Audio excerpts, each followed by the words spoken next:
굴곡 자세에서 영향을 줄 수 있는 대표적인 자세가 다운워드 독, 변상 자세라고 합니다. 다리를 쭉 뻗은 자세에서 저와 같이 고관절을 완전히 굽히게 되면 당연히 고관절 앞쪽에 충돌이 일어날 수 있겠죠.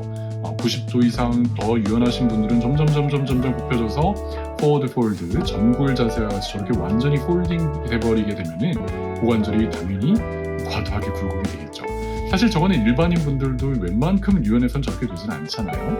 그런데 인공관절 치환술을 받으셨을 때는 저와 같은 자세는 당연히 많은 분들이 하진 않으시겠죠. 그런데 변상 자세는 어느 정도 하실 수는 있는데 너무 많이 굽혀지지 않도록 조심해야 된다라고 이해를 하실 수 있겠습니다. 그 다음이 seated twist, 앉은 트위스트 자세에서 지금 왼쪽 다리에 해당되는 거죠.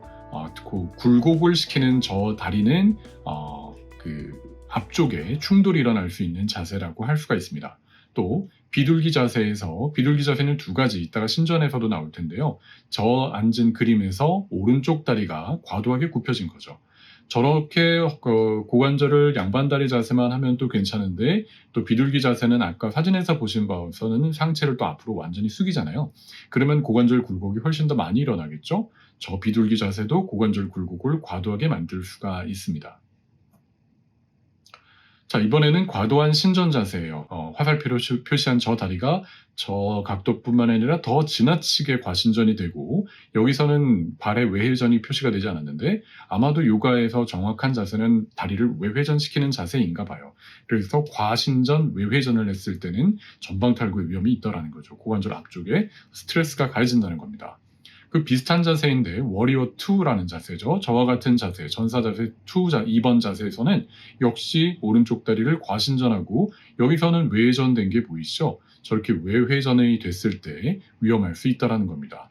발이 바깥쪽으로 돌아가고 과신전되면 뒤에 걸리는 거죠. 뒤가 임플란트가 걸리면서 병뚜껑 이론처럼 앞으로 쑥 빠질 수가 있다는 거예요. 계속 강조할 겁니다. 못 하시는 게 아니라 저거보다 더 과도하게 유연성을 테스트할 필요는 없다라는 것입니다. 자, 그럼 과도한 신전 자세에서 아까 비슷한 자세가 나오는데 그 중에서 또 한편 크레센트 런지라는 자세, 초승달 모양 런지 자세는 아마도 워리어 1 자세보다 훨씬 더 과신전을 하면서 상체를 뒤로 많이 젖히는 자세 같아요. 저도 한번 요가 수업을 받아봤으면 좋겠습니다. 그랬을 때 저 뒤로 뻗치는 자세에서 저 다리에 역시 과신전으로 인한 앞쪽에 스트레스가 가해져서 전방탈구 위험이 있다는 거죠. 자, 그리고 비둘기 자세에서 아까는 오른쪽 다리의 앞쪽에 굴곡으로 인한 전방 충돌이 생긴다 그랬는데 이번은 왼쪽 다리 뒤로 쭉 뻗은 자세에 저 과신전으로 인한 위험할 수가 있겠죠. 저 대표적인 자세들이 과신전할 때 유의해야 되는 자세라고 이해를 하시면 됩니다. 이글 자세라고 합니다. 독수리 자세. 독수리 자세, 저 자세도 굉장히 어려울 것 같은데요. 왼쪽 다리를 오른쪽에 완전히 포개서 안쪽으로 많이 굽혔죠. 그러니까 일반적으로 다리 꼬는 자세보다 훨씬 더 안쪽으로 내전할 때 그런 위험이 일어나는 것 같습니다.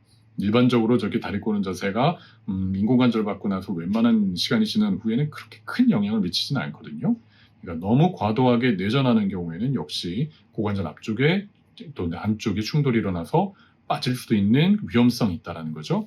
그래서 역시 seated twist 자세가 아까 옆에서 봤을 때는 그냥 굴곡하는 자세 때문에 앞쪽만 부딪힐 것 같지만 실제 저 앉은 트위스트 자세는 정면에서 봤을 때는 이 왼쪽 다리를 굉장히 내전을 한다고 해요. 그러니까 굴곡하고 내전하게 되면은 관절이 뒤로 빠질 수 있는 위험이 좀 있습니다.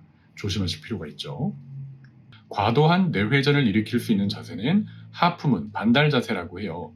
저 오른쪽 다리죠. 오른쪽 다리를 아래로 내리고 왼쪽 다리를 뒤로 뻗친 상태에서 안쪽으로 이렇게 확 뒤틀어 버리게 되면은 내회전이 과도하게 일어나게 돼서 역시 위험할 수가 있습니다.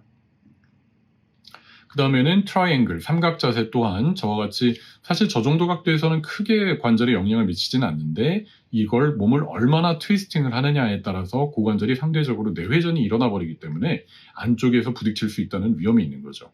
그러니까 인공관절 수술 받으신 분들은 수술 전에 저와 같이 굉장히 유연하게 됐다고 하더라도 일부러 저렇게까지 뒤틀 필요는 없는 거죠. 그러니까 오른쪽 손이 왼쪽 다리 앞으로 넘어갈 정도까지 트위스팅을 하게 되면 내회전이 과하게 일어나잖아요.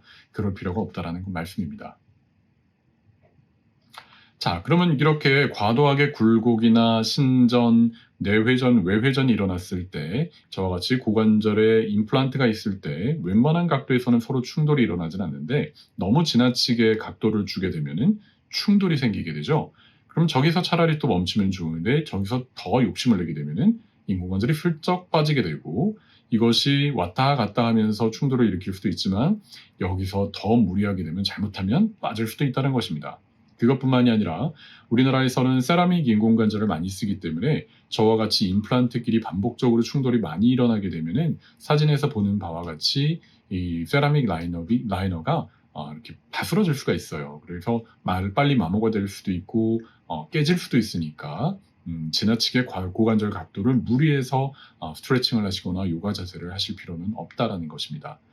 그래서 진짜 전문적으로 직업적으로 또는 정말 나는 인공관절의 수명보다도 이제 삶의 질을 위해서 운동 각도를 정말 많이 해야겠다 한다면은 이것도 완전 정답은 될 수는 없지만 이중 운동 관절면을 쓸 수 있다라고 전에 한번 말씀드린 바가 있어요. 관절 운동 범위가 조금 더 커질 수가 있다라는 거죠.